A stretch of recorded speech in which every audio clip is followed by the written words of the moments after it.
Bienvenue à le webinaire qui sera présenté par moi, Claude Landry, conseillère en gestion des études, et Catherine Simard-Ouellette, qui est aussi conseillère en gestion des études à la Faculté des sciences, l'éducation. Donc, notre webinaire, c'est Faites le saut au cycle supérieur en éducation. Donc, l'ordre du jour aujourd'hui sera la présentation faite par moi pour les programmes de deuxième cycle. Ensuite, on aura le témoignage d'Olivier Morin, qui est étudiant à la maîtrise en psychopédagogie avec recherche. Comme point 2, il y aura la présentation des programmes de troisième cycle. Et avant la période de questions, pour terminer, il y aura le témoignage de Benjamin Nicolas-Noir, étudiant au doctorat en didactique. Donc, il y a plusieurs programmes à Faculté des sciences de l'éducation, des programmes de deuxième cycle. Si on commence par les micro-programmes, donc le micro-programme de deuxième cycle, c'est une formation de courte durée dans un domaine en particulier, menant à l'obtention d'une attestation d'études. Généralement, ces micro-programmes-là sont une durée de entre 9 et 15 crédits. Donc, toujours vous fier sur le site web du site de la faculté pour connaître aussi les critères d'admission et les cours qui sont offerts, s'ils sont offerts en présence ou en distance. Donc, les microprogrammes, on a 6 microprogrammes, comme je disais, entre 9 et 15 crédits. Par la suite, nous avons aussi des DESS qu'on appelle des diplômes d'études supérieures spécialisés qui permettent d'acquérir une expérience particulière dans des domaines précis pour vous préparer à la vie professionnelle. Et généralement, ces DESS qu'on appelle sont de 30 crédits.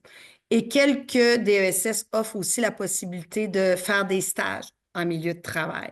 Donc, nous avons 5 DESS et aussi toujours vous fiez aux critères d'admissibilité qui est quand vous déposez votre demande d'admission. Ensuite, nous avons plusieurs maîtrises, maîtrise avec recherche ou maîtrise professionnelle. Donc, qu'est-ce qu'une maîtrise professionnelle? C'est axé toujours sur la pratique qui permet vraiment d'aller chercher une spécialisation dans un domaine. Donc, à l'intérieur de cette maîtrise professionnelle-là, il y a des cours, il y a des stages, ça dépend de la maîtrise que vous allez choisir. Mais c'est sûr qu'il y a toujours aussi une réalisation, une analyse en intégrant des connaissances, des habiletés durant la formation. Ces maîtrises professionnelles-là, qui est une durée habituellement de 2 ans, 2 ans et demi, selon si vous étudiez à temps plein ou à temps partiel, c'est 45 ou 60 crédits. Pour nos 60 crédits, c'est pour nos maîtrises qualifiantes, là, bien entendu. Là. Et ces maîtrises-là, ça inclut une activité terminale. Donc, soit un essai ou un rapport de fin d'études, donc, ou un RPI qu'on appelle. Donc, c'est ces maîtrises professionnelles-là. Il y a aussi la maîtrise recherche. Donc, la maîtrise recherche sont axées, la maîtrise recherche est surtout centrée sur la formation de chercheurs. Donc, ça comporte toujours des activités de recherche menant à la rédaction d'un mémoire. Et il y a différentes étapes, justement, de la réalisation d'une recherche et la participation, naturellement, là, développer vos connaissances, toujours sous la supervision d'un ou d'une d'une professeure, excusez. Donc, on appelle direction de recherche. Donc, habituellement, quand vous déposez une demande, vous nous contactez la gestion des études. On peut vous donner une liste de professeurs selon votre sujet qui vous intéresse de mener. Donc, puis on vous demande de contacter ces directions de recherche-là pour choisir la personne qui est associée à votre sujet. Donc, c'est 45 crédits, habituellement la maîtrise recherche. Puis ça inclut toujours des activités de recherche, généralement de 24 crédits. Et naturellement, il y a la rédaction du mémoire tout le long du parcours. Si on peut passer à la prochaine, Catherine Diapo, pour juste nommer les différentes sortes de maîtrises de deuxième cycle. Donc, vous voyez qu'il y en a quand même plusieurs. Et d'aller toujours sur le site et d'aller voir justement la description là, de ces maîtrises-là. Donc, je passe la parole à ma collègue Catherine Simard-Ouellet. Oui, donc je vais continuer. Catherine Simard-Ouellet, conseillère à la gestion des études à la Faculté des sciences de l'éducation également, et je suis responsable des programmes au cycle supérieur en enseignement collégial, adaptation scolaire, didactique et psychopédagogie. Donc, ici, la diapositive d'accélération des études. En fait, à la faculté, nous offrons différentes voies d'accélération des études. Le premier est le passage intégré. Le passage intégré permet à une personne étudiante à la maîtrise de pouvoir suivre des cours de troisième cycle. Ces cours seront à la fois contributoires à sa maîtrise ou au doctorat, bien entendu, si elle décide de poursuivre là, aux études doctorales. Tant qu'au passage accéléré, celui-ci vise, il s'adresse, pardon, aux personnes à maîtrise avec recherche pour pouvoir avoir accès directement au doctorat sans avoir à rédiger et déposer un mémoire. Vous comprendrez que pour ces deux passages, certains critères d'admissibilité et modalités s'appliquent d'un programme à l'autre. Maintenant, je vais laisser la parole à Olivier Morin, qui est étudiant à la maîtrise en psychopédagogie avec mémoire, pour venir vous faire son témoignage. Oui, ben merci de l'introduction et merci de l'invitation. Mon parcours, en fait, il a duré à l'Université Laval, il est pratiquement terminé. Il a duré au-dessus de 10 ans, en fait. C'est que j'ai commencé, je voyais dans une approche narrative, là, vraiment. Je suis rentré au certificat en criminologie parce que j'ai été recruté par le badminton Rouge et Or. Donc, je commençais par un certificat. Ensuite, pour aller au bac en enseignement préscolaire primaire. Pourquoi? Parce qu'en fait, j'avais de l'intérêt aussi pour travailler dans le domaine de l'éducation, la facilité à travailler avec les jeunes, puis l'employabilité. On s'entend qu'il y a des jobs en masse en éducation. Euh, Ensuite, c'est vraiment lors de ce bac-là que j'ai saisi que je souhaitais pas nécessairement en faire une carrière à long terme. Donc, je savais que j'allais faire un court moyen terme en enseignement. Donc, l'idée de la maîtrise est venue à ce moment-là dans mon parcours, d'avoir des portes de sortie, des portes de sortie ou différentes portes ouvertes, autres que l'enseignement au primaire. Puis en fait, qu'est-ce qui a été le gros catalyseur de la recherche, qui m'a amené à la recherche, c'est que j'ai effectué un stage en milieu autochtone pour mon stage 4 en enseignement qui a été à Picogan en Abitibi-Témiscamingue. Puis c'est là que, en fait, je me suis dit, oh mon Dieu, la théorie que j'ai appris est difficilement applicable, même si on est à quelques kilomètres de toute ville. Dans une communauté autochtone, tu te rends compte que OK, la culture est complètement différente. Tous tes apprentissages que tu as appris qui sont théoriques, ben, tu as de la difficulté à les mettre en pratique. Mais c'est une expérience qui est franchement humaine et qui te fait remettre en question vraiment ce que tu as appris dans le passé puis tes croyances.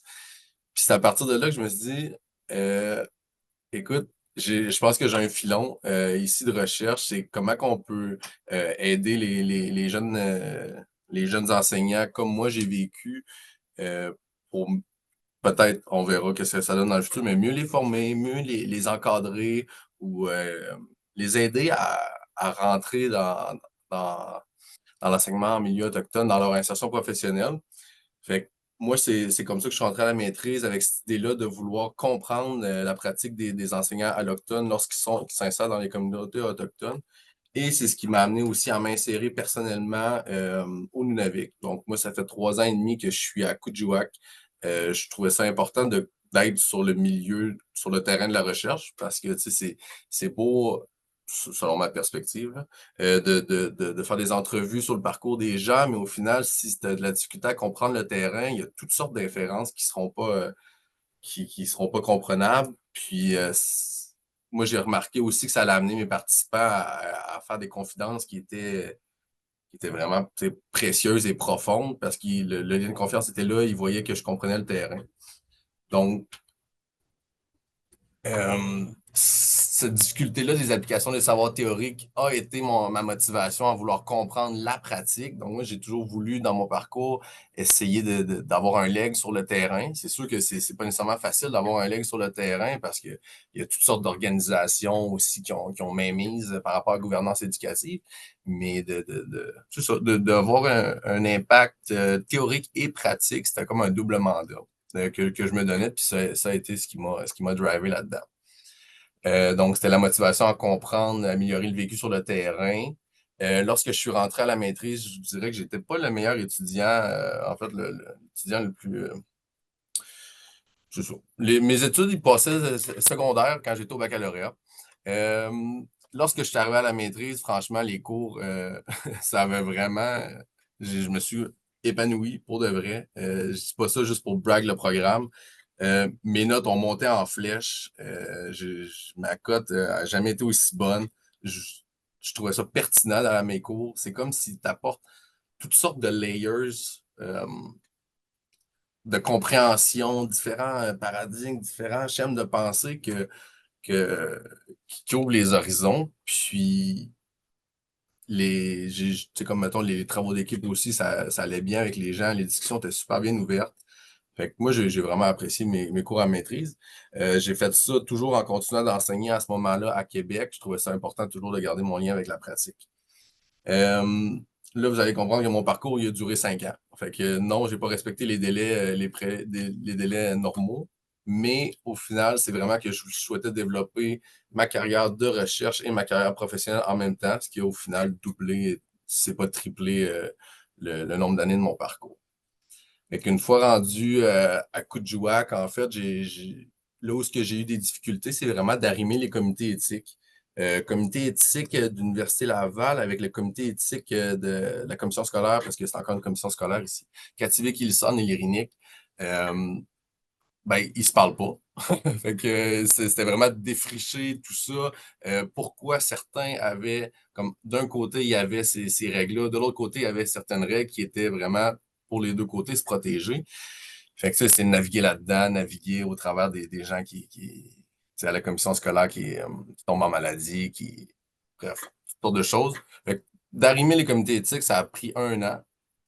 Fait que, mais ce qui m'a tout de même permis de bien comprendre mon terrain, de vivre qu'est-ce qui se passait au Nunavik. Fait que, ensuite de ça, une fois que tout a été réglé, euh, ça a été une année de collecte de données. Donc, je suis allé chercher le parcours de 5 enseignants et enseignantes allochtones au Nunavik. J'ai leur histoire sur 2 ans, du jour où ils ont décidé de s'insérer au Nunavik à 2 ans plus tard.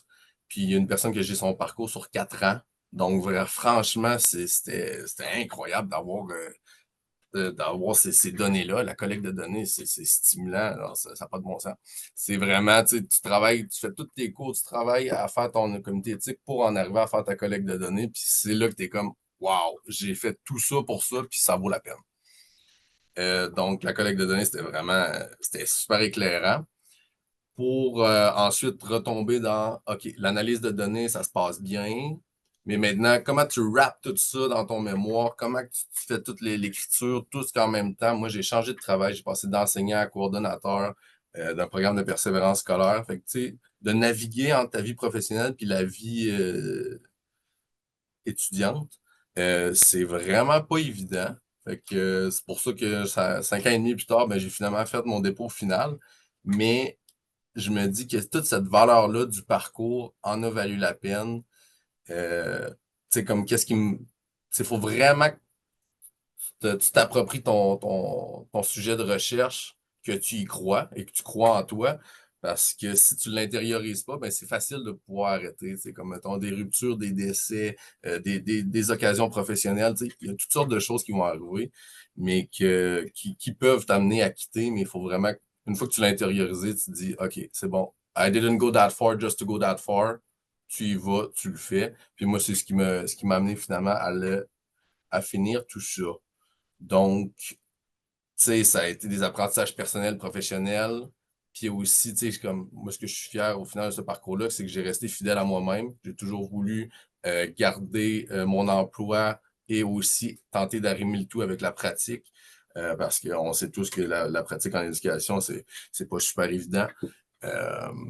Donc, c'est ça. Mon parcours, il est assez unique, puis j'aurais jamais cru au final faire une maîtrise. Moi, je faisais une technique à la base en éducation spécialisée à 17 ans dans le but de travailler et de finir mes études.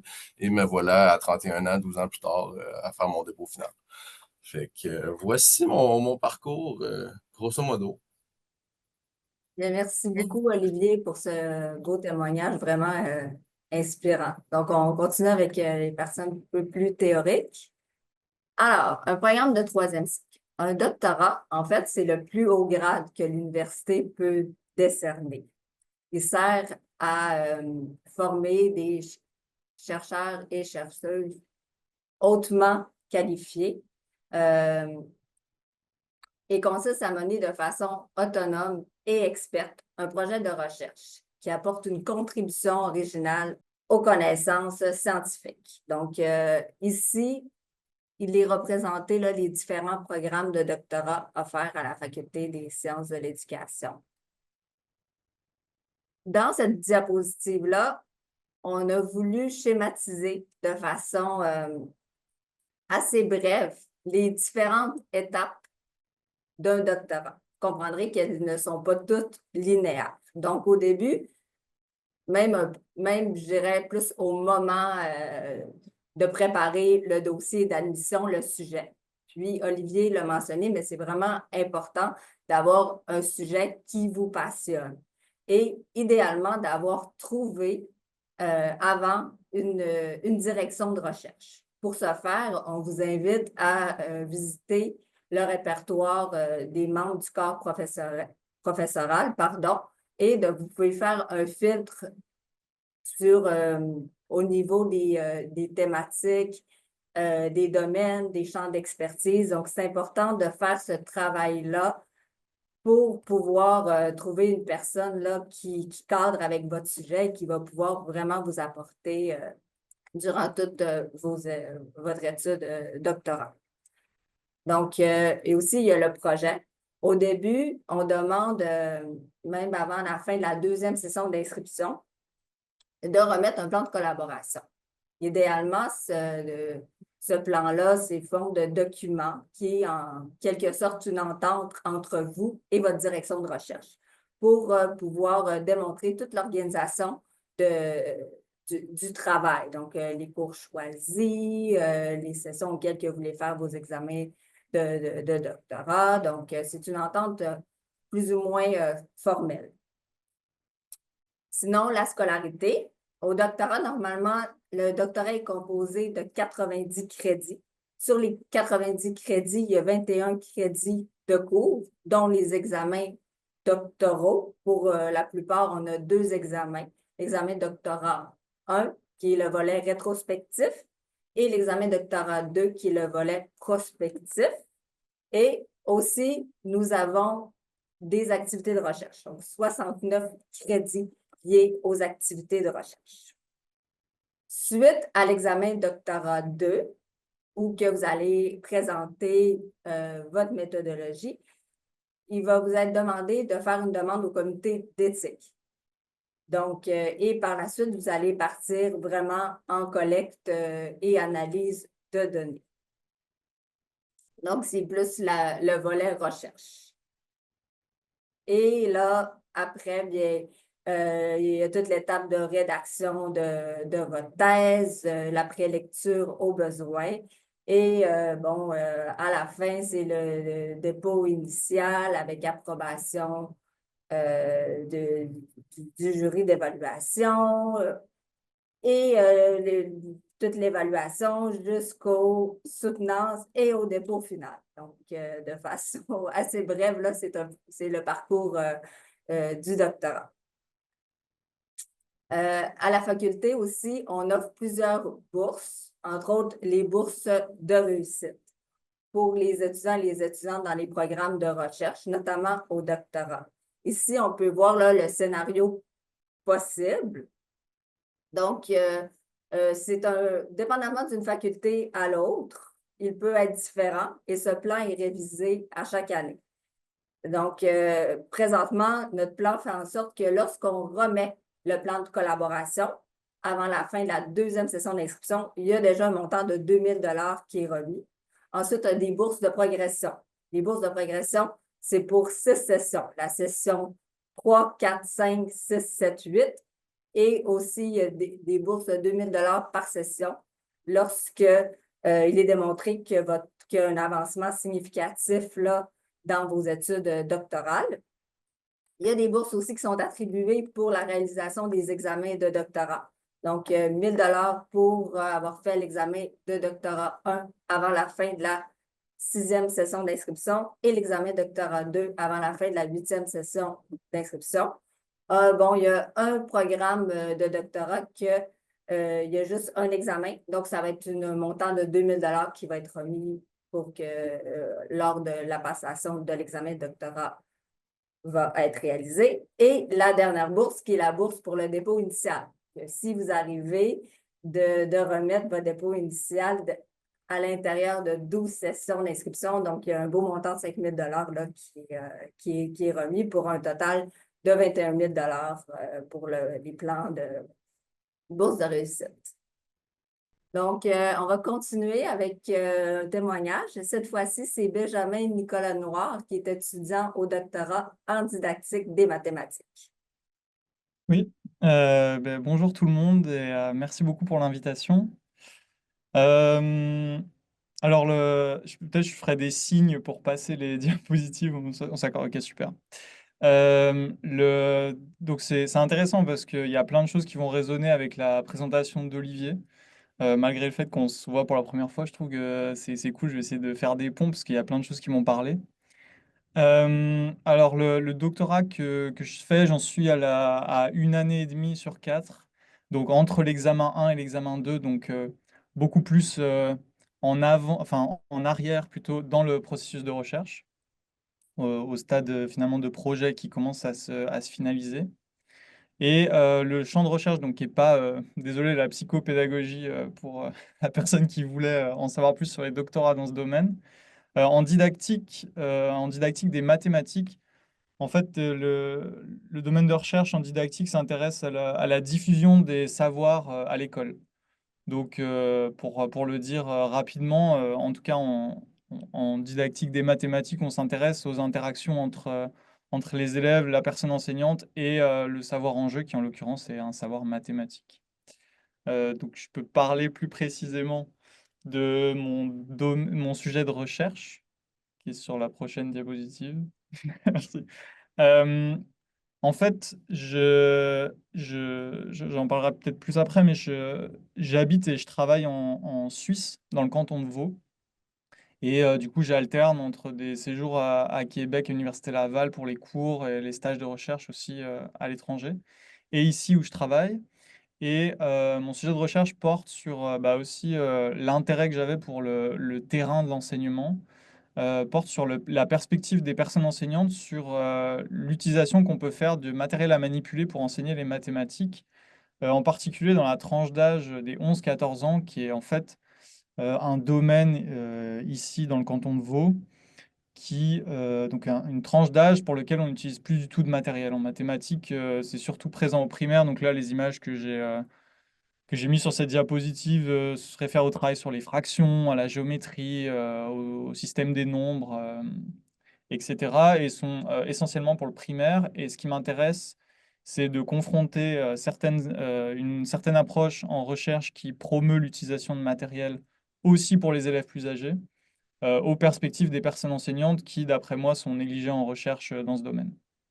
Donc c'est une recherche de type collaborative où on s'intéresse aux connaissances et aux savoirs qui émergent du travail conjoint entre les personnes enseignantes et la personne qui fait la recherche.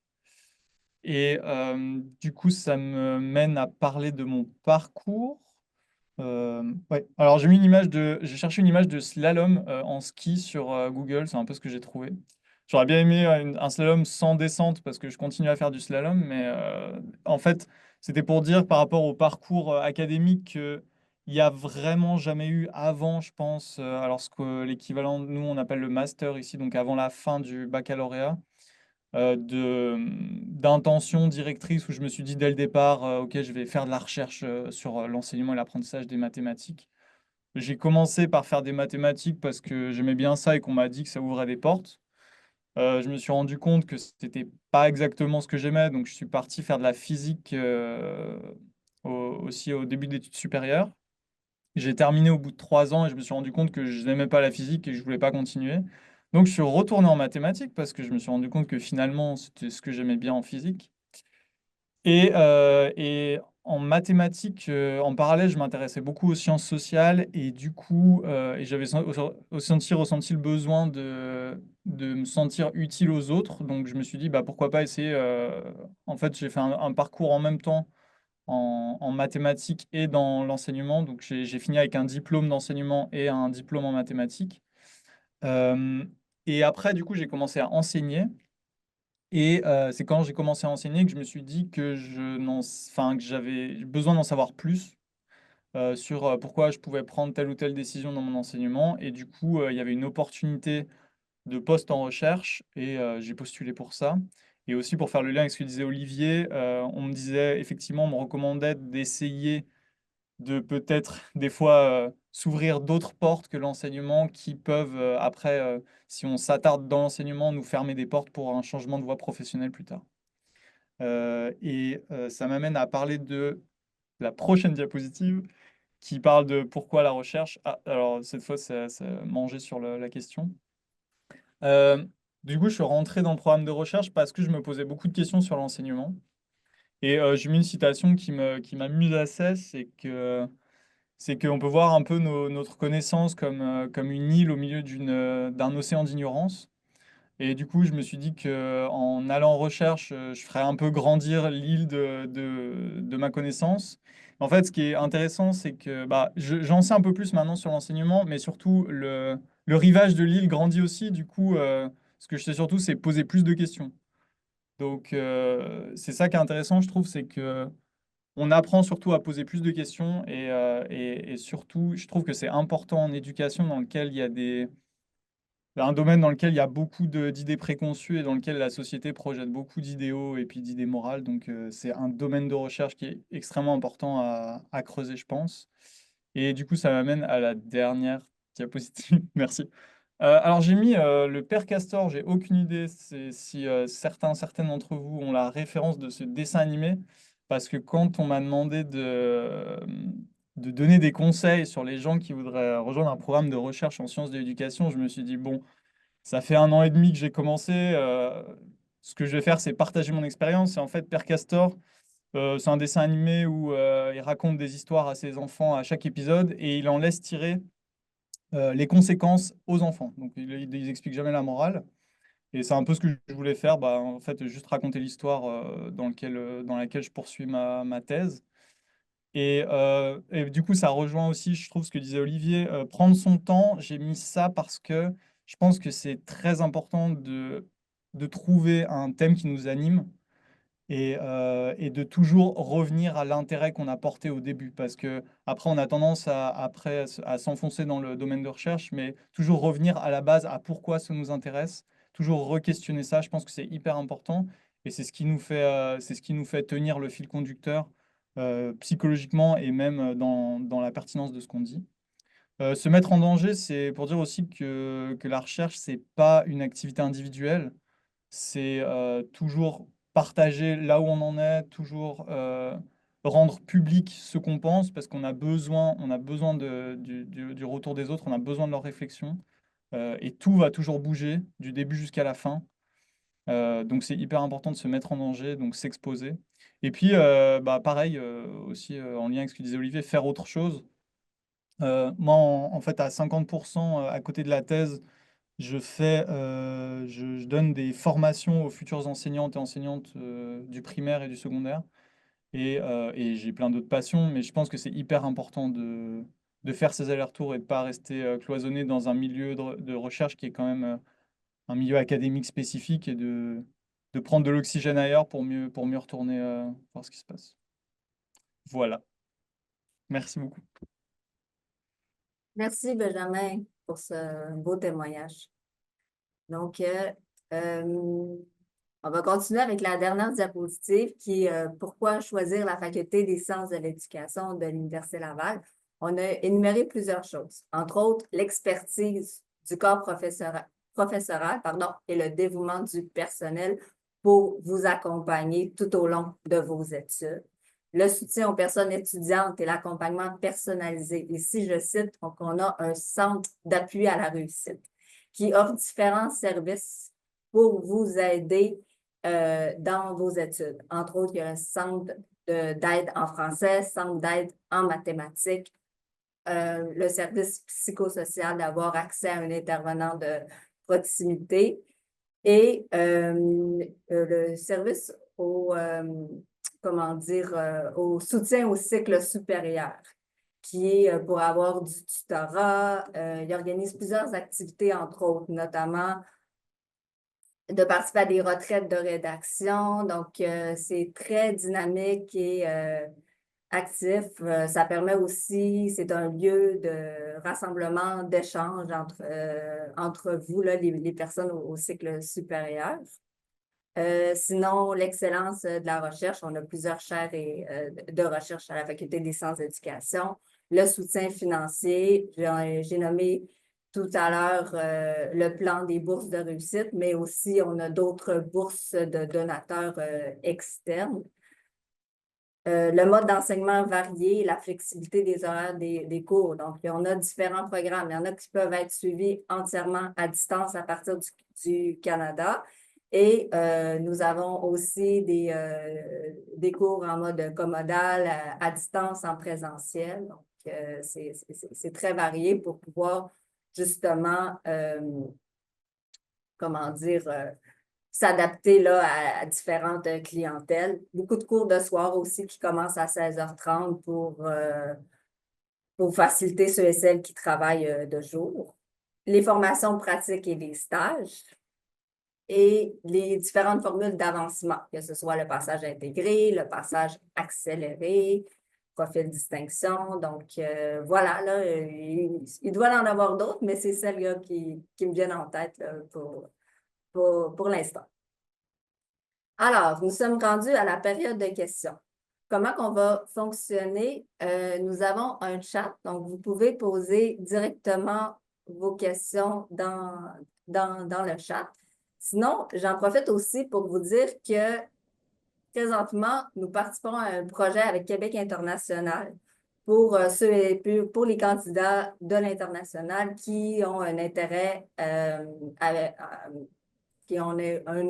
pour nos programmes avec recherche, donc soit maîtrise recherche ou doctorat à la Faculté des sciences d'éducation. Vous pouvez déposer votre... c'est même pas une demande d'admission, c'est plus votre intérêt. Puis, si le profil convient, vous allez avoir une entrevue avec nous. Donc, vous avez jusqu'au 17 mars pour pouvoir manifester votre intérêt. Et si, après l'entrevue, on voit que vous avez vraiment les qualifications pour nos programmes, vous êtes accompagné aussi par un avocat pour tout ce qui est démarche au niveau des documents d'immigration. Donc, c'est vraiment intéressant. Je vais le mettre dans le chat, le lien pour Québec international. Puis, Claudia, je vais avoir besoin de ton aide aussi là, pour les questions si on a dans le Oui, chat. j'ai déjà commencé à répondre il y avait une question. Est-ce qu'on peut contacter la direction d'admission pour nous aider à trouver un encadreur pour nous à l'international? Ok. On éprouve la difficulté à trouver quelqu'un. J'ai dit d'écrire à gestion.études pour trouver Non. la conseillère qui s'occupe du programme pour vous guider ou les directions de programme aussi, là. Oui, sinon, sur le site de la Faculté des sciences d'éducation, il y a le répertoire des membres du corps professoral et vous pouvez faire un fil par domaine et vous allez avoir accès à leur curriculum vitae, leur champ d'expertise. Donc, par la suite, pour pouvoir les contacter, c'est toujours bien d'avoir une approche très personnalisée afin de vous donner les chances là, qu'il y ait un jumelage entre vous et la personne et ne pas contacter tout le monde à la fois, là. Ouais. Une autre question, quelles sont les dates d'admission au doctorat pour l'automne prochain? Est-ce possible de commencer le doctorat à l'hiver prochain? Donc, L'hiver prochain, oui. 2026, il n'y a aucun problème. Vous pouvez déposer les demandes. Puis les dates d'admission, ben, ça dépend des programmes. C'est toujours contacter la gestion des études, là, gestion.études à commercialfse.ulaval.ca pour justement connaître les dates d'admission de chaque doctorat pour l'automne prochain. Doit-on déjà avoir une direction de recherche avant de faire sa demande d'admission au doctorat? Je peux répondre. Ça dépend du doctorat. Il y a certains Exact. doctorats qui le demandent, mais de plus en plus, il est préférable d'avoir trouvé préalablement une direction de recherche ou d'avoir déjà du moins là, une bonne idée. Cela va vous donner des chances là, pour pouvoir être admis dans le programme en question. Sur le site de la Faculté des études supérieures et postdoctorales aussi, il y a un lien qui explique comment bien préparer son ébauche de projet de recherche, comment approcher un professeur pour qu'il devienne votre direction de recherche. Donc, c'est vraiment bien intéressant et complet là aussi.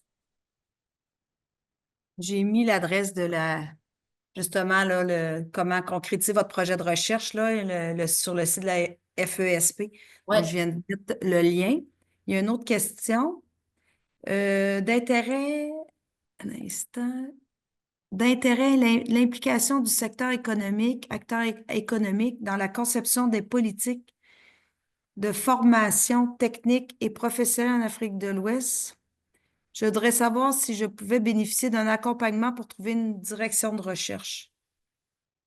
Ben, ça dépend quel programme. Je pense que c'est plus de trouver le programme qui vous intéresse. Puis ensuite, comme Catherine le mentionnait, c'est d'aller sur le site et d'essayer de trouver ou communiquer avec la gestion des études pour qu'on vous guide un petit peu, là, mais je pense que c'est de voir pour le programme qui peut vous intéresser là, au départ de deuxième ou troisième cycle, là.